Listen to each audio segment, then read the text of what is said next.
할렐루야. 기도드린 뒤에 말씀을 전하겠습니다. 성령님, 세우신 종 사로잡으셔서 주의 도구로 사용하시고 아버지의 뜻을 이루시옵소서. 진리와 비진리를 분별하며 하나님의 뜻과 조작해낸 인간의 간교한 속임수들을 명확하게 분별해낼 수 있는 분별력을 공유하는 시간 되게 하옵소서. 하나님의 지혜를 더하시고 또 종을 성령님 사로잡으셔서 주님 도구로 사용해 주시옵소서. 감사드리며 예수님 이름으로 기도드립니다. 아멘. 제가 세미나 나갈 때마다 시작하는 예화가 있습니다. 어느 옹기점에 손님이 찾아오셨어요. 이 옹기 얼마입니까? 2만 원입니다. 단지는요 4만 원입니다. 그럼 옹기 사갈게요.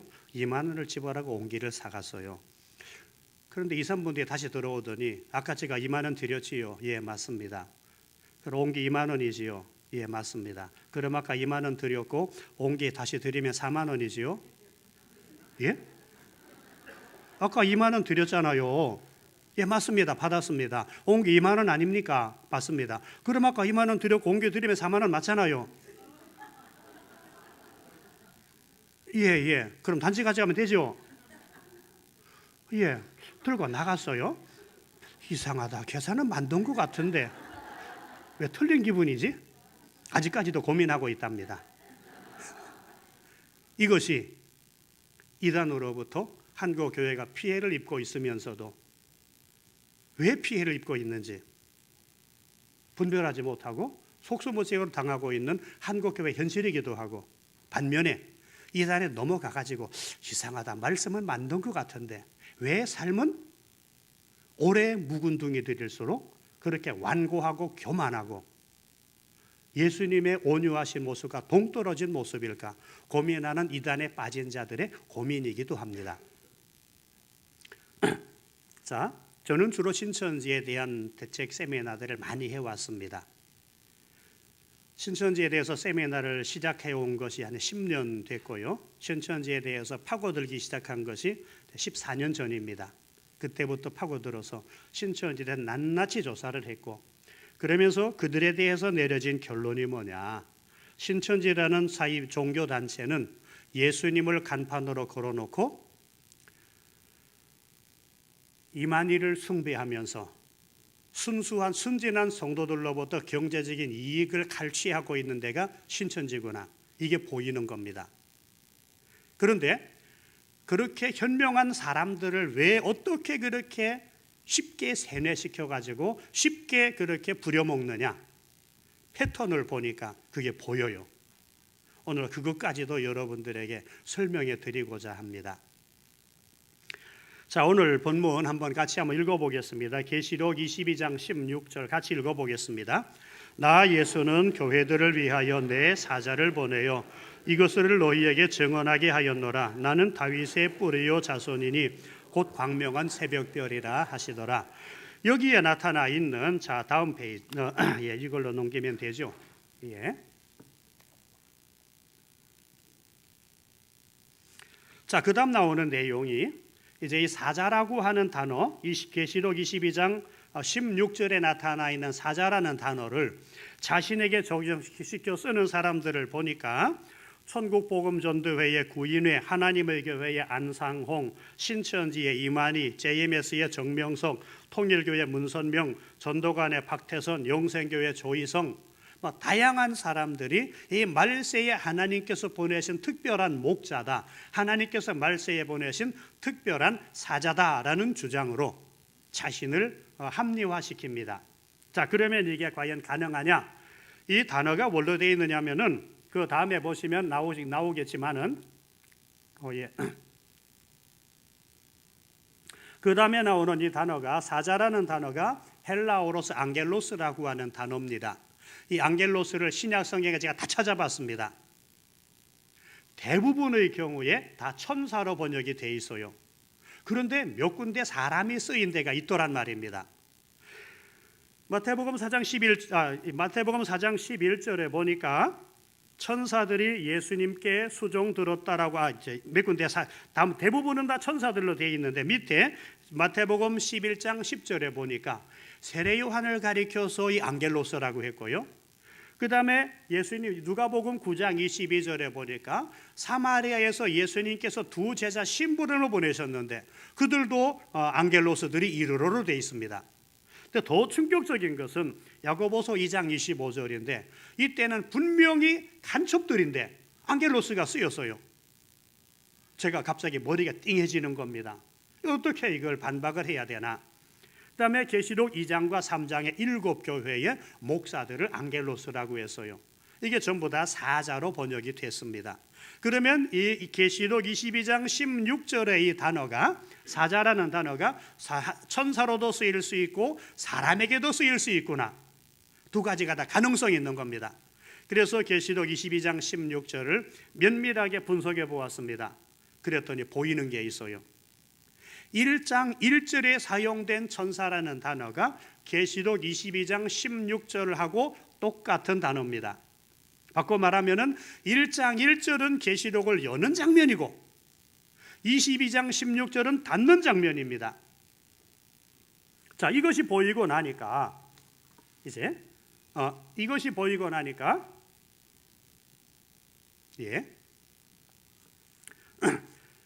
여는 장면에서 안겔로스를 천사라고 번역했으면 닫는 장면에서도 안겔로스를 천사라고 번역하는 것이 맞지 않습니까?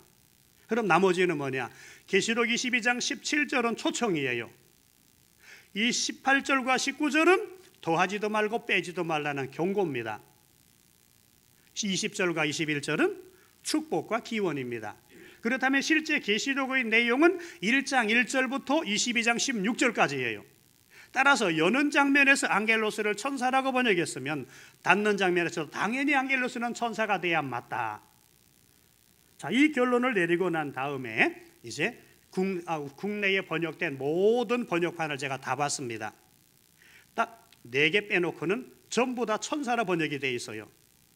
1910년판 신약 전쇼, 1961년에 번역된 개역 한글판, 그 다음에 새로 이번에 번역된 개역 개정판, 여기서도 이제 사자로 되어 있고 나머지는 전부 다 안겔로스로 되어 있어요. 자, 그래서 이 문제를 확인하고 난 다음에 제가 또 이제 분석을 해보았습니다. 자, 이게 사람이냐 천사냐 확인하기 위해서는 22장 16절을 보면은 내가 내 안겔로스를 보내요 이것들을 너에게 증거하게 하였노라, 증언하게 하였노라로 돼 있어요. 만약에 이 시대의 사이비 종교 교주들이 자기에게 적용하게 할 수 있도록 되려면은 증거하게 하리라가 되어야 맞습니다. 맞습니까? 틀립니까? 맞죠? 그러나 계시록에서는 증거하게 하였노라, 과거 완료형이 쓰이고 있습니다. 따라서 이것은 절대 이 시대에 일어난 사이비 종교 교주들을 가리키는 것이 아니라 천사를 통해서 요한에게 보여준 그것을 지금 끝났다, 계시는 끝났다라고 말씀하고 계시는 겁니다. 자, 그래서 이렇게 이제 결론을 내리고 난 다음에 영어 번역판 봤습니다. 전부 다 엔젤로 되어 있어요. 독일어, 불어 역시 동일하게 천사로 다 되어 있는 걸 확인을 했습니다. 그리고 이 다음부터 이제 이단들을 상담을 하거나 이단들에 대해서 대처하는 글을 쓰거나 할 때에 정확하게 이것을 올려놓았습니다. 이거 외에도 인터넷에 제가 신천지 비판하는 글 올린 것이 수백 편입니다. 그 글들을 본 신천지인들이 하도 쇼크 받아가지고 신천지에 떠나는 사람들이 많으니까 이제 2005년 6년경부터 신천지 인터넷에 올려진 건 전부 다 선악과니까 절대 보지도 듣지도 마라. 그래서 그때부터 저 때문에 신천지가 일체 인터넷 보지 못하도록 경고가 떨어졌던 것입니다. 그래서 이 시대에 자기를 계시록 22장 16절에 사자다라고 주장하는 사람들은 전부 다 가짜들이다라는 것을 확신하셔도 좋습니다. 자, 그 다음에 이번에는 보혜사 문제를 보겠습니다. 이 보혜사를 보니까 신천지 이만희도 자기를 보혜사라고 하고 하나님의 교회 안상홍도 자기를 보혜사라고 하고 예수 왕권 선교회 심계수기도 보혜사라고 하고 심지어 이슬람의 무함마드도 보혜사라고 하고요. 지금 대한예수교 장로회 성경총회의 김노아, 본명은 김풍일입니다. 이 사람도 자기를 보혜사라고 하는 사람입니다. 이번에 한기총 회장 출마했습니다. 그래서 그 사람 안 된다라고 우리가 했고 우리가 한기총에 얘기를 했습니다. 그랬더니 그래서 후보군에서 밀려났습니다. 그랬더니 김노아 씨가 이 문제를 가지고 재판을 걸어가지고 소송을 해가지고 그래서 김노아가 승소할 가능성이 높습니다. 회원 이상 누구나 입후보 자격이 있다. 문제는 이런 사람들을 분별하지 못하고 정치적으로 한기총에서 받아들이는 바람에 자기를 보혜사라고 주장하는 사람이 한기총 대표 회장 될 위험성이 지금 있어요. 안타까운 일이죠. 그다음에 경북 상주에 보니까 보혜사 복음교회라는 교회도 있어요. 앞으로도 이제 우리가 기독교 초기에는 한 50년대, 60년대까지만 해도 내가 하나님이다라는 말이 먹혀 들어갔습니다. 그 다음부터는 재림 예수라고 주장을 했습니다. 그런데 1980년대 들어서면서부터는 모든 교주들이 전부 다 자기를 보혜사라고 주장을 합니다. 그러면 보혜사가 과연 인간이 보혜사가 가능한지 이 부분을 한번 정확하게 한번 살펴보도록 하겠습니다. 자,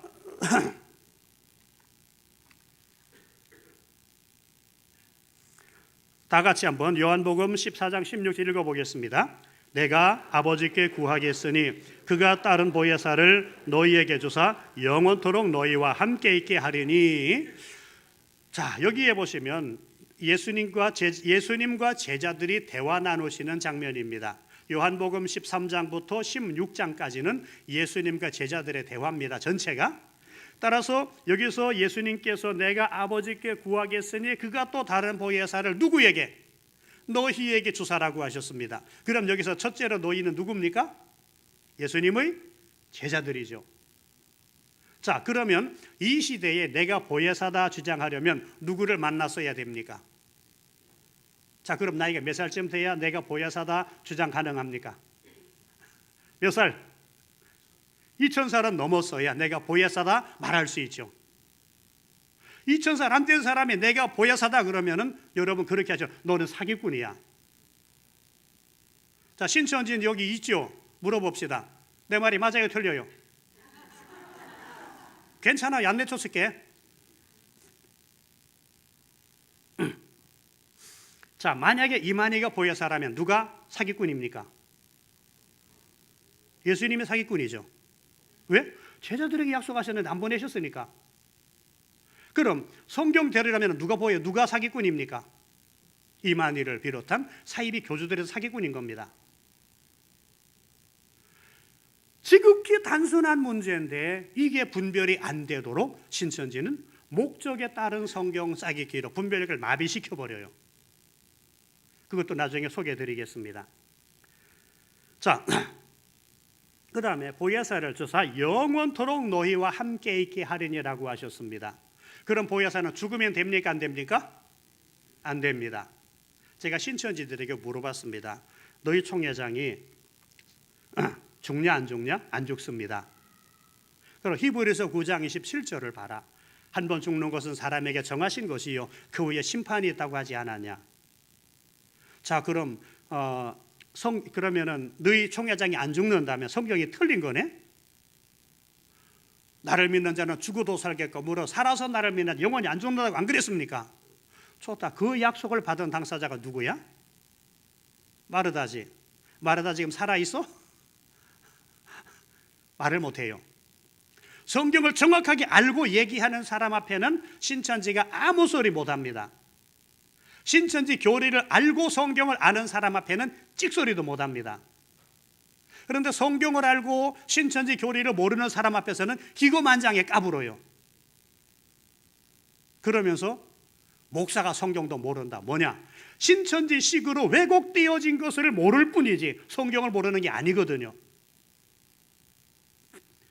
자, 보혜사는 영원토록 함께 있어야 됩니다. 그래서 제가 그랬지요.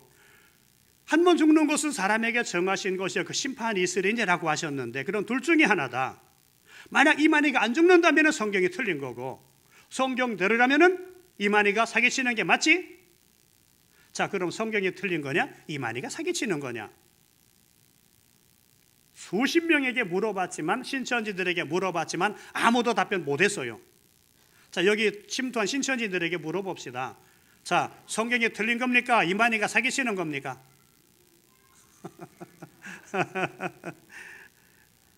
지극히 단순한 문제인데 이게 구분이 안 돼요. 그러자 신천지인들은 뭐라고 하느냐?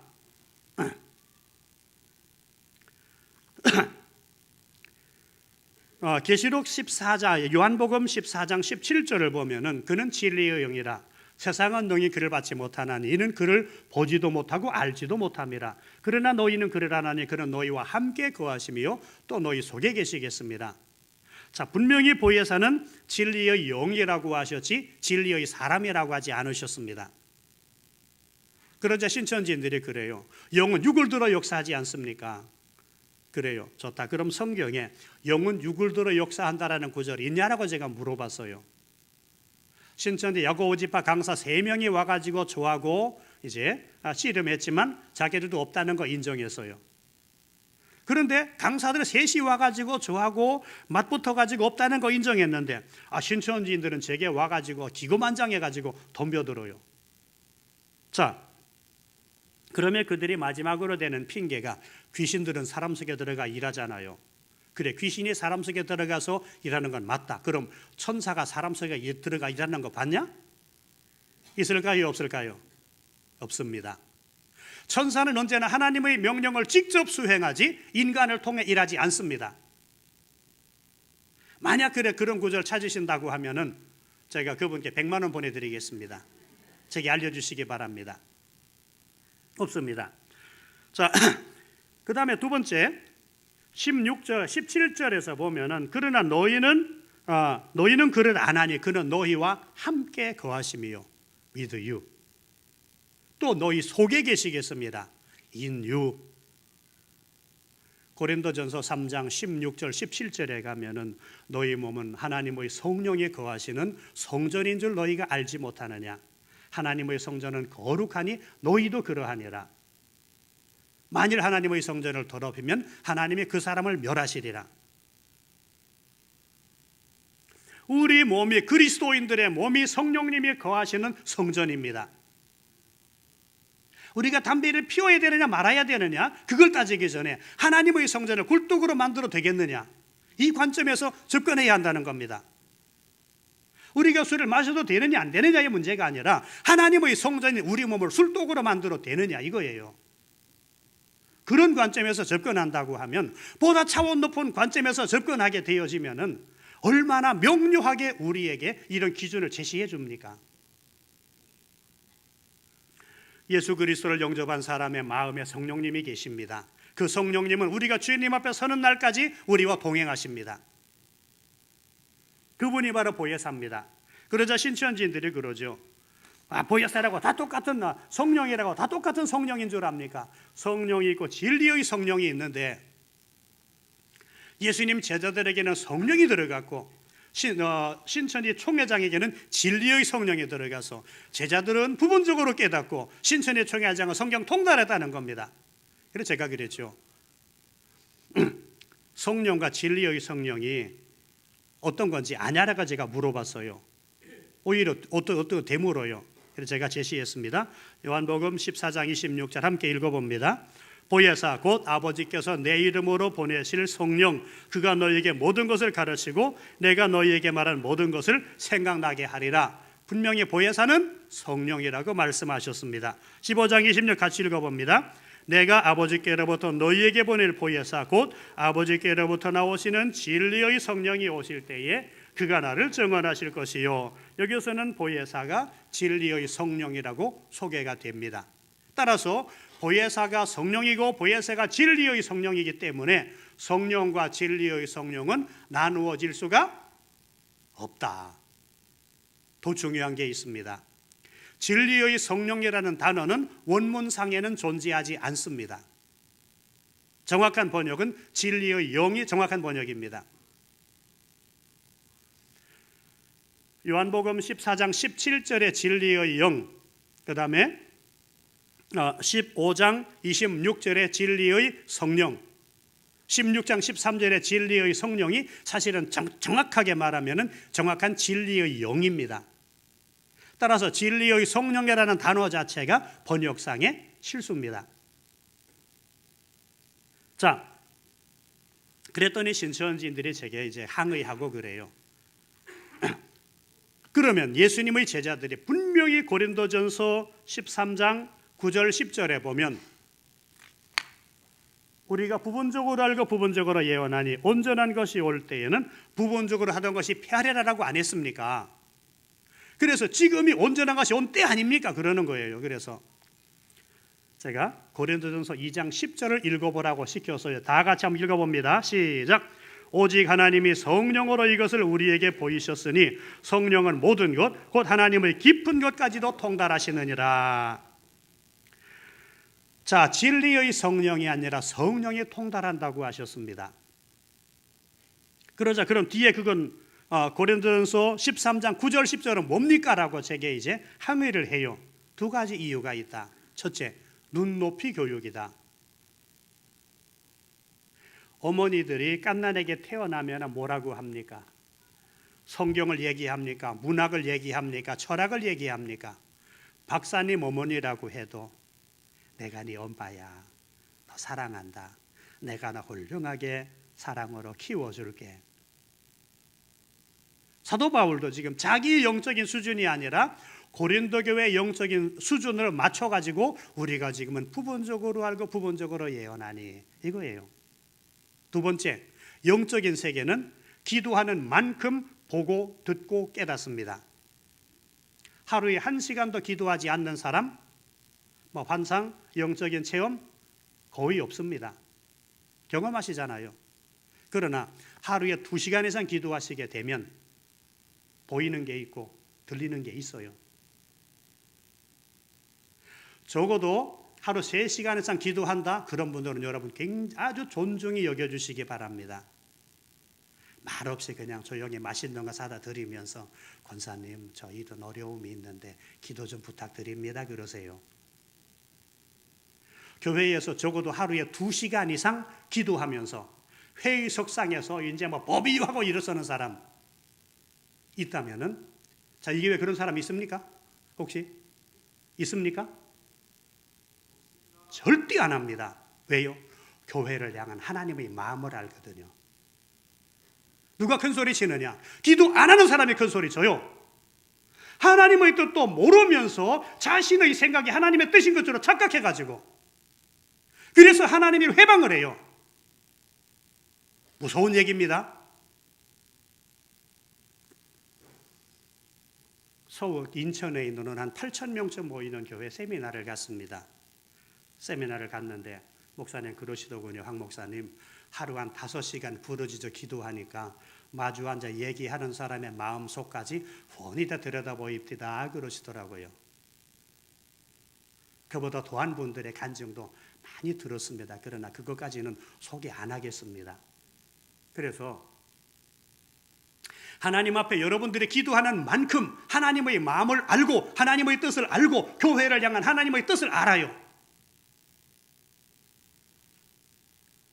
그런데 여러분 곁에 다가와가지고 이러는 사람, 혹시 이런 기도 제목 안 가지고 있어요? 하나님이 나한테 환상 가운데 보여주시는데 집사님이 기도 많이 했습니다 라는 사람, 이런 사람은 99% 신천지 투수꾼입니다.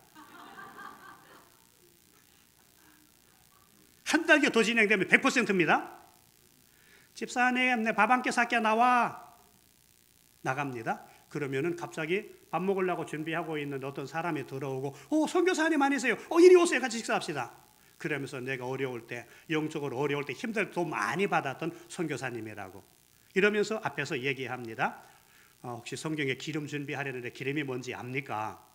교회에서 이런 거 안 가르쳐 주죠. 기름은 말씀입니다.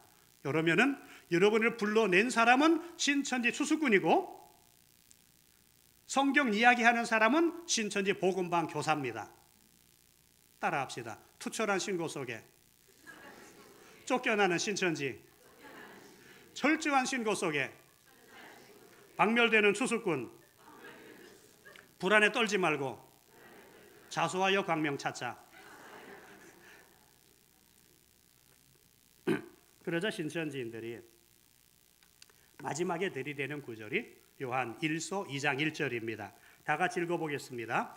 나의 자녀들아, 내가 이것을 너희에게 쓰면 너희로 죄를 범치 않게 하려 함이라. 만일 누가 죄를 범하여도 아버지 앞에서 우리에게 대언자가 있으니 곧 의로우신 예수 그리스도시라.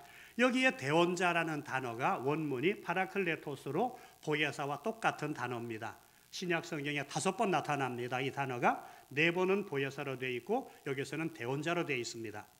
그래서 밑에 보시면은 각조 달아놓고 밑에 혹은 보혜사라고 되어 있을 겁니다. 그러면 분명히 대언자가 보혜사 맞지요? 그래, 맞다. 그럼 신천지 대언자는 하나님 말씀을 대언하는 사람 아닙니까? 그래, 맞다. 그럼 신천지 총회장도 하나님 말씀 대언하는 사람 아닙니까? 그러니 하나님의 대언자잖아요. 대언자는 보혜사라고 했잖아요. 이래도 신천지 총회장의 보혜사가 아니라고 말할 수 있습니까? 그래요. 그건 말장난이다 그랬어요. 왜 말장난입니까? 첫째, 여기에서는 하나님의 말씀을 대언하는 역할입니까? 우리를 죄 지었을 때 변호하는 역할입니까? 살펴보세요. 요한일서 2장 1절.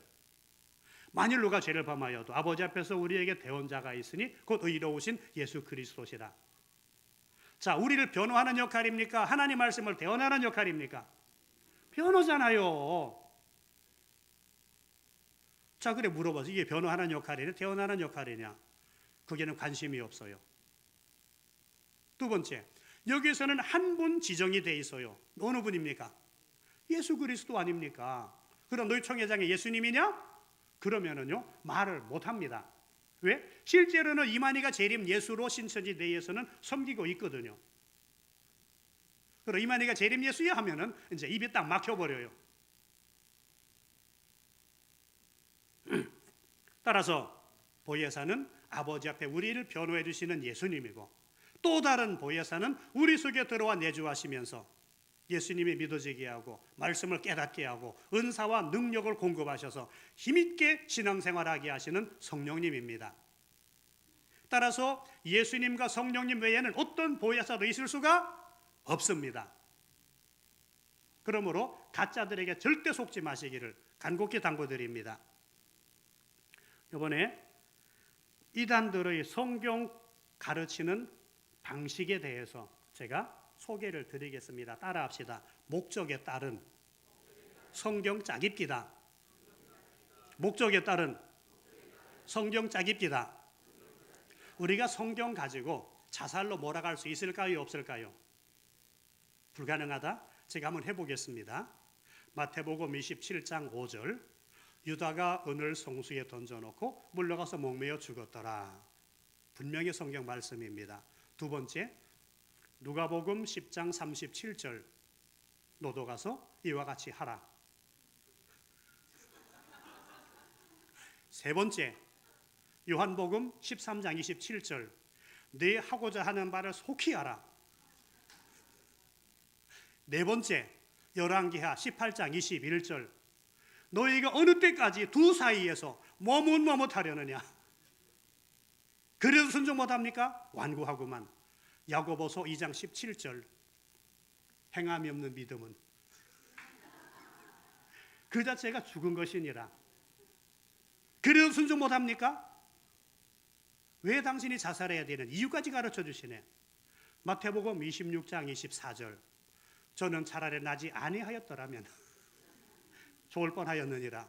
저는 성경 구절만 제시했어요. 유다가 자살했다? 너도 그와 같이 해라? 빨리 해라? 왜 머뭇거려? 행함이 없는 믿음은 죽은 믿음이야. 너는 살 가치조차 없는 존재야. 이게 목적에 따른 성경을 짜기기의 실체예요. 이런 패턴을 통해 가지고 이만희가 재림 예수가 되고, 이만희가 하나님이 되고, 이만희가 만유의 대주제가 되고, 이만희가 성령이 되고, 이만희가 보혜사가 되고, 안상홍이 하나님이 되고, 장길자가 하나님이 되고, 이게 전부 다 그런 패턴으로 현혹해가지고 분별력을 마비시켜버리는 거예요. 이렇게 보시면 됩니다.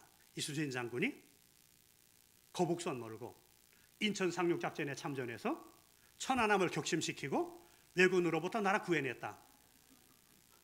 이게 이단들의 논리예요. 지금 한국 사람들은 다 웃잖아요. 왜 웃을까요? 한국 역사를 아니까. 외국인들은 믿을까요? 안 믿을까요? 그게 무서운 겁니다. 한국 역사를 모르는 외국인들은 그대로 믿을 수밖에 없어요. 문제는 성도들이 성경 모르니까 신천지 이만희, 하나님에게 안상홍이, 그 다음에 엘리야 복음선교원의 박명호, JMS의 정명석이, 하나님에게 이런 인간들이 자기를 신교화시키기 위해 성경 도구 삼아가지고 순진한 성도들 자기들에게 끌어들여가지고 분별력 마비시켜버리고 자기 밑에 맹종하게 하는 거예요. 무서운 얘기입니다, 이건.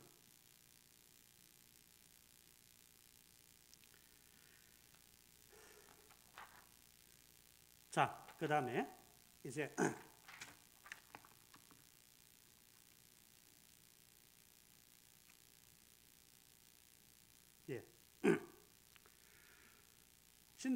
하나님의 교회는 안상홍을 하나님이라고 주장을 합니다. 육신을 입고 자칭 하나님 안상홍인데 그들은 안상홍의 이름으로 예수님 대신에 안상홍의 이름으로 기도합니다. 또 다윗의 위로 오셨다라고 말합니다. 안상홍의 이름이 성경에 나온다라고 말합니다. 그 다음에 장길자가 하나님이라고 하고 하나님도 암수, 남녀 구분이 있다라고 얘기를 합니다. 왜? 하나님의 형상대로 남자와 여자를 지으셨으니까 하나님도 남자와 여자가 있다는 거 아니냐. 이게 이제 그들의 논리예요. 과연 그것이 맞느냐? 자, 그 다음에 자, 여기 하나님의 교회는 하나님의 교회 하나님의 교회라고 이름을 붙여요. 세계복음선교협회, 하나님의 교회 세계복음선교협회입니다. 그 다음에 기독교 복음선교회, 여기는 정명석의 JMS입니다. 그 다음에 신천지 예수교 증거 장막성전 홈페이지들 여기 주소 내놓았습니다. 여러분들이 이름으로 검색하시면은 바로 거기로 들어가실 수가 있는데 가능하면 호기심에라도 들어가지 않으시기를 권유를 드립니다. 왜냐? 여러분을 못 믿어서가 아니라 들어가가지고 괜히 우리가 또 변이 어떤지 맛볼 필요는 없지 않습니까? 그러니까 들어가지는 마시고 그냥 저런 게 있구나, 현혹되지 말자, 그렇게 하시고 보면 되겠습니다. 자, 이제 하나님의 교회에 대한 것을 집중적으로 다루겠습니다. 신천지도 자기들의 교적부가 하나님의 생명책하고 똑같다고 말하고, 그 다음에 하나님의 교회도 거기에 생명책이 있어요. 거기에 기록되면은 하나님의 생명책에 기록된 것과 동일한 효과를 가진다라고 말합니다. 그래서 제가 그들에게 물어봤어요. 거기에 모세 이름 있나? 그랬더니 그 뭔 소리입니까? 출애굽기 32장 32절 봐라. 그러나 이제 그들의 죄를 사하시옵소서. 그렇지 않사오면 원하건대 주께서 기록하신 책에서 내 이름 지워버려 주옵소서. 자기 이름이 생명책에 기록된 거 알았지 않냐? 그럼 신천지 교적부 예수님 모세 이름 있나? 답변을 못해요. 하나님에게 교적부 모세 이름 있나? 답변을 못해요. 하나님의 생명책이랑 똑같다면서 왜 답변 못하냐? 그 다음에 또 물었어요. 글레멘더 이름 있나? 말을 못해요. 글레멘더는 뭡니까? 자, 빌립보서 4장 3절에 봐라. 글레멘더와 그의 동력자들을 도우라. 그 이름들이 생명책에 있느니라. 자, 신천지 교적부에 글레멘더 이름 있나 물어봤더니 답변을 못해요. 그럼 하나님의 생명책 같다는 겁니까? 틀리다는 겁니까? 틀리다는 것 아닙니까? 그걸 하나님의 생명책과 똑같다라고 주장하면서 순진한 그리스도인들을 미혹해가지고 분별력을 마비시켜버려요. 그리고 끝내 그 교주의 종으로 만들어버려요. JMS 같은 경우는 어떤지 아십니까? 교주가 지금 교도소 들어가 있음에도 불구하고 거기에는 월성회, 상록수, 민들레라는 게 있습니다. 보통 키가 165 이상 되는 여자들, 젊고 날씬한 여자들이 그 대상이 되어 있습니다. 여러분 대학교 다니는 딸이 만약에 예쁘고 키 크고 그렇다 그러면 반드시 주의시키시기 바랍니다. 댄스 교습, 그 다음에 현대 무용 교습 또는 현대 음악 이런 것들을 훈련을 시키면서 이제 그쪽 교리로 서서히 세뇌시켜 들어갑니다. 그래서 분별력을 마비시켜 버려요. 그들의 핵심적인 교리가 뭐냐 하면은 아담과 하와가 타락한 선악과를 따먹은 것이 뱀과 성관계 가진 것이다. 그것은 정결한 사람하고의 성관계를 통해서만 정결해질 수 있다라고 보는 겁니다. 그래서 교주가 그 자리를 대체해 가지고 자기와 성관계를 통해서만 너희들 죄가 씻음받고 깨끗해질 수 있다. 이런 것들은 핵심 멤버들을 그렇게 선택된 여자들에게만 그건 가르쳐요. 외부로는 공개 안 하죠. 이 전체 패턴이 어디에서 나온 거냐 하면은 김백문이라는 사람의 기독교 근본 원리라는 책에서 나왔어요. 그것이 정득은이라는 여자로부터 실제 시행이 됐고, 그래서 이제 선택된 2명의 이단 교주들이 있습니다. 바로 문선명하고 박태선입니다.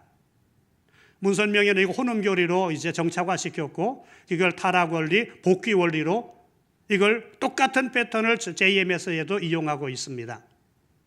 이걸 박태선이는 전도관, 지금의 천보교 박태선이는 오묘 원리라고 해서 심지어 자기 형수하고 성관계한 것까지도 적나라하게 설교집에 내놓는 게 그게 이제 수준입니다.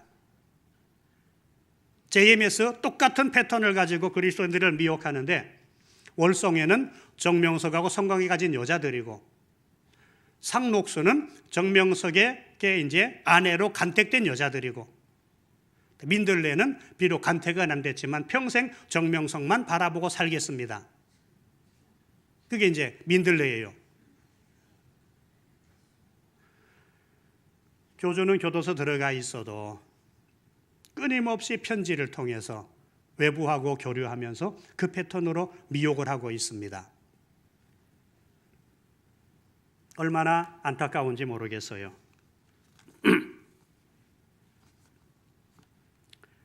생명책은 하나님께서 기록하시는 것이고 인간이 그 내용을 절대 알 수 없습니다. 절대로 그 교적부가 생명책이라는 말에 속지 마시기 바랍니다. 다음에 하나님의 교회, 왜 안식일에 예배드리지 않느냐? 하나님의 교회는 안식일과 유월절 때문에 이제 하나님의 교회가 진짜 교회고, 이 안식일을 지키지 않는 일반 기성교회들은 전부 다 이제 사탄을 숭배하는 교회다. 이런 식으로 얘기를 해요. 자기들에게 와약 구원하는다라고 얘기합니다. 자, 하나님의 교회 주장입니다. 구약에서는 안식일에 예배드렸다. 안식일을 지키는 것은 영원한 표징이다.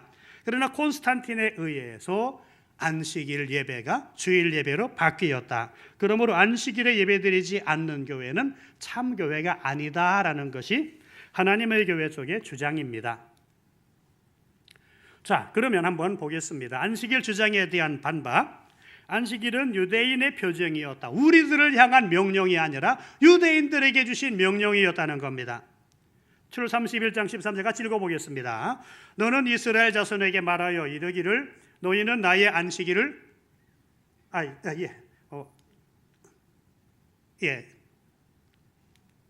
여기입니다. 같이 출애굽기 31장 13절 읽어보겠습니다. 너는 이스라엘 자손에게 말하여 이르기를 너희는 나의 안식일을 지키라. 이는 나와 너희 사이에 너희 대대의 표징이니 나는 너희를 거룩하게 하는 여호와인 줄 너희가 알게 함이라. 이것은 우리에게 주신 것이 아니라 유대인에게 주신 명령입니다. 유대인들은 지금도 안식일을 지켜요. 그래서 안식일을 지키기 위해서 이제 유학 간 목사님들이 유대인들 집에 초대를 받습니다. 그러면은 금요일 저녁 때가 되면은 미안하지만 스위치 좀 올려줄래 그래요. 왜? 안식일에 노동이니까. 안식일에 2000규빗 이상은 걸어갈 수 없다. 그러나 2000규빗을 걸어갑니다. 더 가야 되는데 어떻게 해야 됩니까? 신발 벗었다가 다시 신으면 2000규빗 가도 된다. 안식일에 노동을 해서는 안 된다. 노동이 뭐냐? 두 손을 써서 일하는 게 노동이다.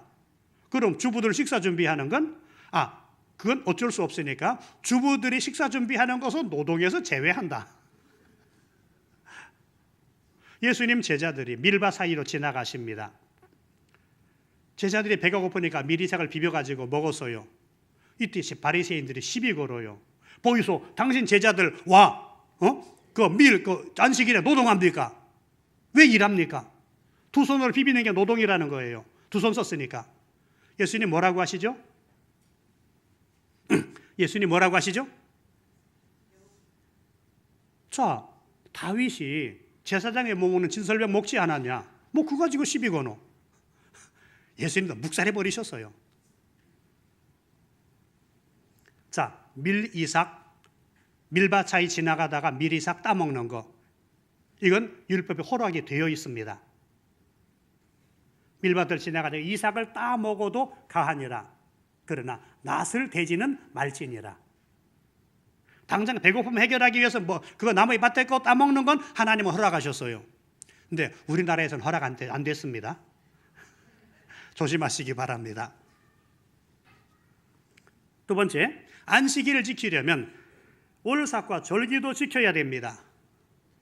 구약의 3대 절기, 무교절, 오순절, 장막절. 그런 것도 지켜야 되는데 왜 너희들 안 지키냐? 자, 그 다음에 안식일 문제에 대해서 이제 반박 부분입니다. 초대교회 때에도 주일에 모였습니다. 안식일 다음 날 우리가 떡을 때려 하여 모였더니 라는 표현들을 볼 수가 있습니다. 다음에 예수님도 안식일을 지키라는 말씀을 한마디도 하신 적이 없습니다.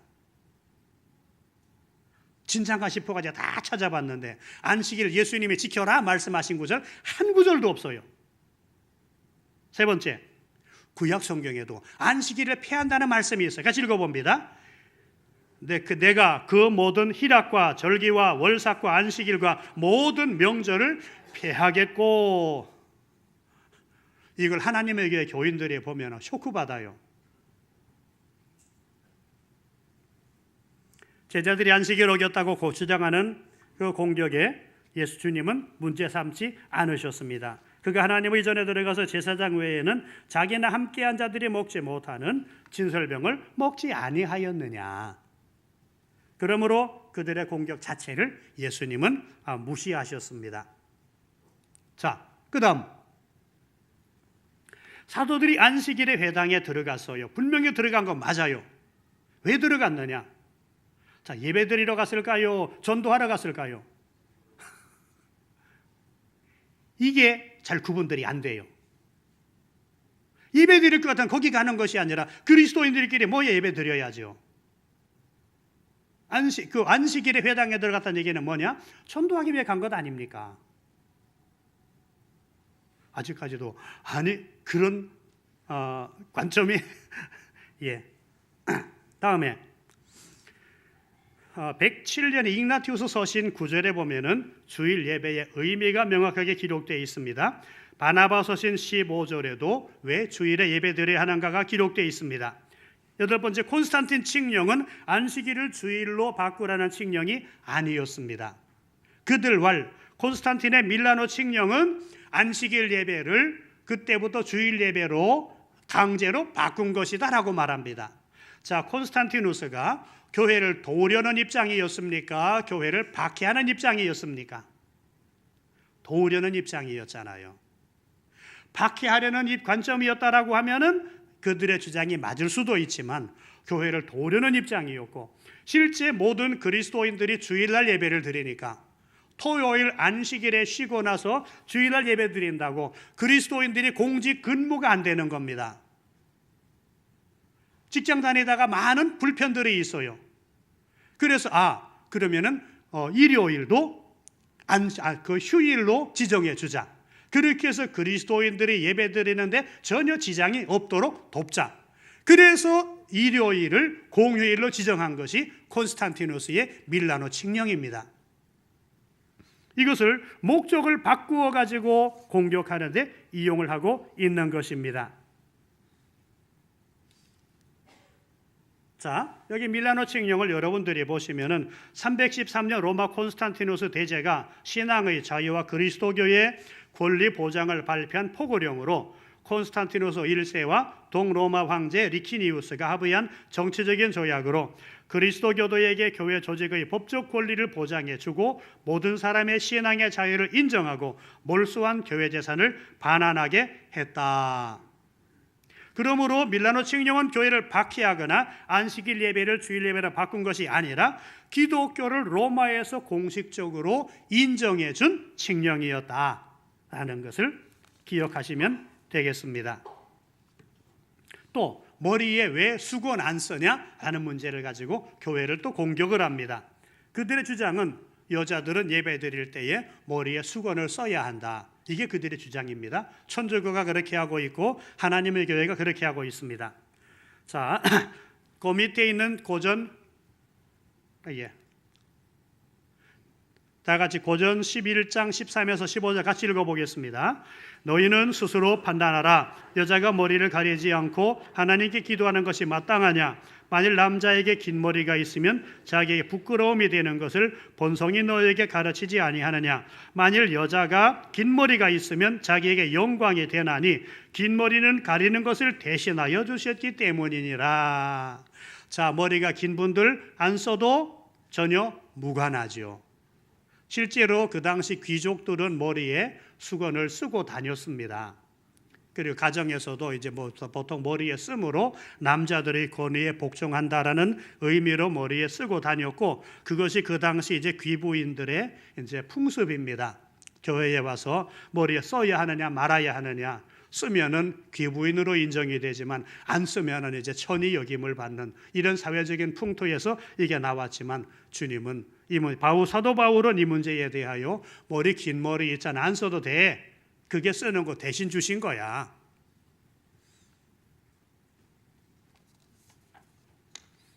자, 그들은 그 다음에 이제 기독교는 십자가를 우상으로 숭배하고 있다라고 그렇게 또 거짓말들을 하고 있습니다. 그들의 주장이 뭐냐면은 예레미야 10장 3절에서 5절에 나오는 말씀입니다. 이거는 개역 한글판에 있는 내용입니다. 열방의 규례는 헛된 것이라. 그 위하는 것은 삼림에서 벤 나무요 공장의 손이 도끼로 만든 것이라. 그들이 은과 금으로 그것에 꾸미고 못과 장도리로 든든하게 하여 요동치 않게 하나니 그것이 갈린 기둥 같아서 말도 못하며 걸어다니지도 못하므로 사람에게 매임을 입느니라. 그것이 화를 주거나 복을 주지 못하나니 너희는 두려워 말라 하셨느니라. 여기 갈린 기둥을 엇갈린 기둥으로 보아서 이제 이게 십자가라는 겁니다.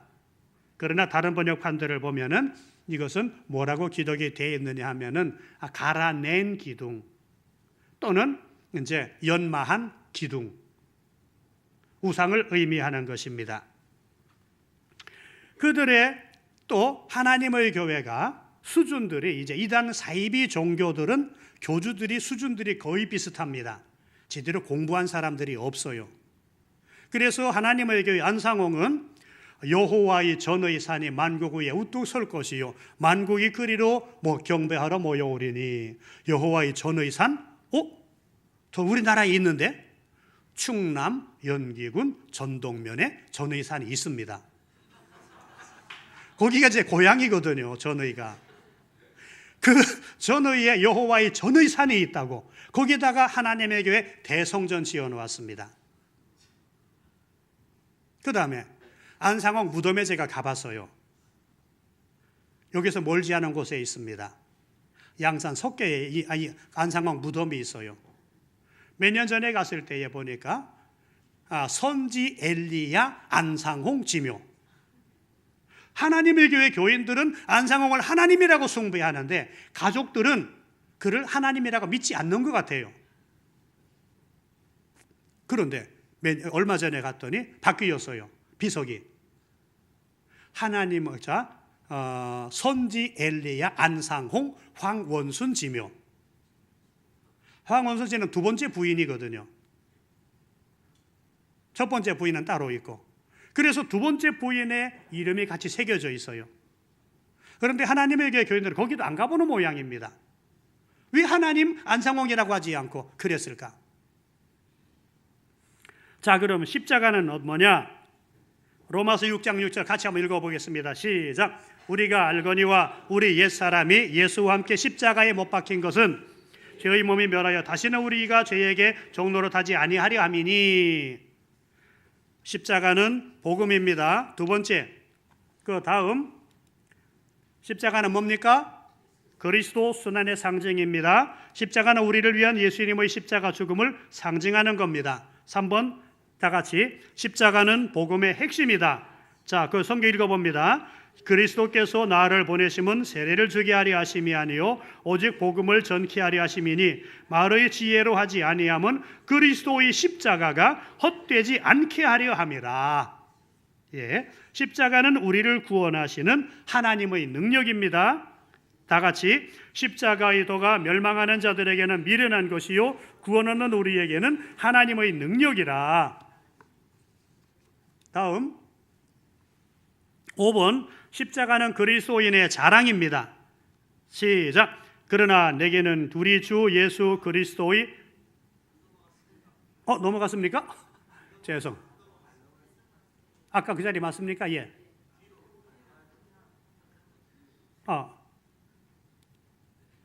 여기군요. 예. 죄송합니다. 저 혼자 가는 것 같아가지고 살석에 눈이 네 개인데도 잘 안 보여가지고 제가 종이 가지고 저는 지금 따로 보고 있습니다. 자, 갈라디아서 6장 14절 시작. 그러나 내게는 우리 주 예수 그리스도의 십자가 외에는 결코 자랑할 것이 없으니 그리스도로 말미암아 세상에 나를 대하여 십자가에 못 박히고 내가 또한 세상을 대하여 그러하니라. 다음에 십자가는 하나님과 인간, 유대인과 이방인이 하나 되는 표시입니다. 에베소 시작.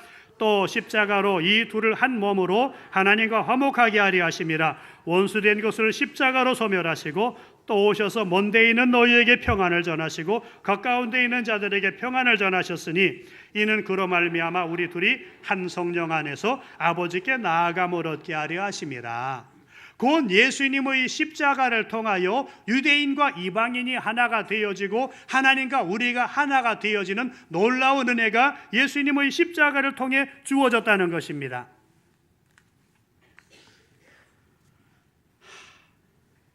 시간이 다 됐네요. 어떻게 할까요? 마무리 지어야 되겠죠. 예. 좀 더 여러분들과 나누고 싶지만은 그러나 이제 시간이 다음 순서들이 있는 것 같아서 한 가지만 더 말씀을 드리고 정리하겠습니다. 그들은 안상홍을 다윗의 위로 오신 분이다라고 말합니다. 그게 뭐냐면 다윗이 40년간 왕위에 재위했다는 겁니다. 그런데 예수님이 다윗의 위로 오셨으면은 40년간 이 땅에 계셔서 사역을 하셔야 되는데 3년밖에 못하고 가셨다는 겁니다. 그래서 안상홍이 와서 나머지 37년을 채웠다는 겁니다.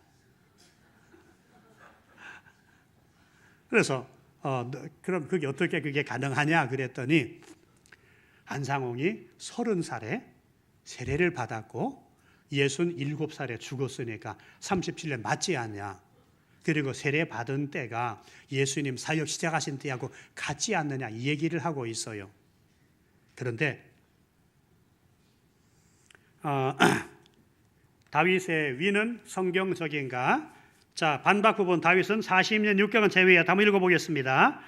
헤브론에서 7년 6개월 동안 유다를 다스렸고 예루살렘에서 33년 동안 온 이스라엘과 유다를 다스렸더라. 곧 다윗의 제외 기간은 40년이 아니라 얼마다? 40년 6개월이다.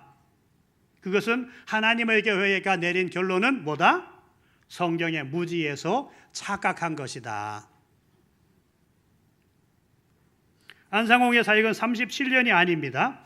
1948년부터 85년까지라고 주장하지만 실은 1962년도까지는 안식교에 몸담고 있었습니다. 그리고 1962년도에 안식교에서 나와가지고 그때부터 절기파라는 거 만들어가지고 이제 시작했으니까 실제 안상홍의 사역은 1962년부터 85년까지입니다. 잘 봐준다고 해도 얼마입니까? 24년밖에 안 돼요. 자기들이 주장하는 논리로 보아도 맞지 않아요.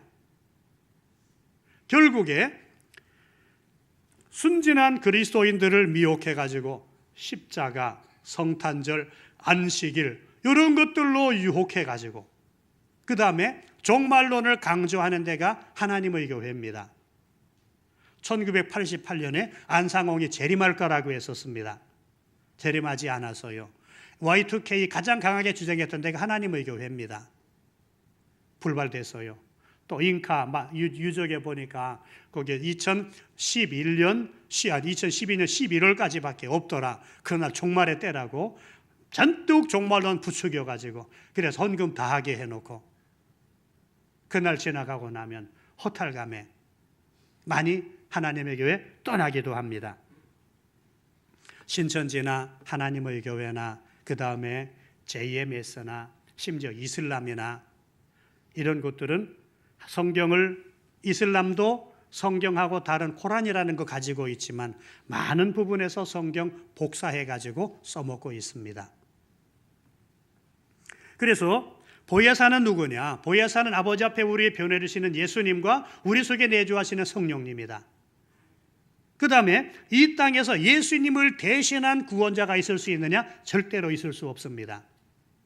그래서 이단들의 이런 성경 가르치는 패턴은 목적에 따른 성경 자기끼를 통해서 그래서 분별력을 마비시켜버리고 자기 밑에 세뇌시켜서 분별력을 마비시켜버리고 그래서 그 교주 밑에 맹종하게 만들어 놓고 경제적인 이익을 챙기고 있는 게 사이비 종교들의 패턴이더라는 겁니다.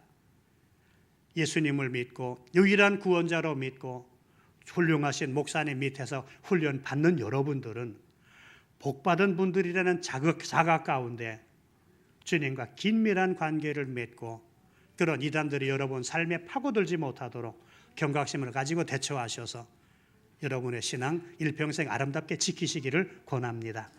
기도드리겠습니다.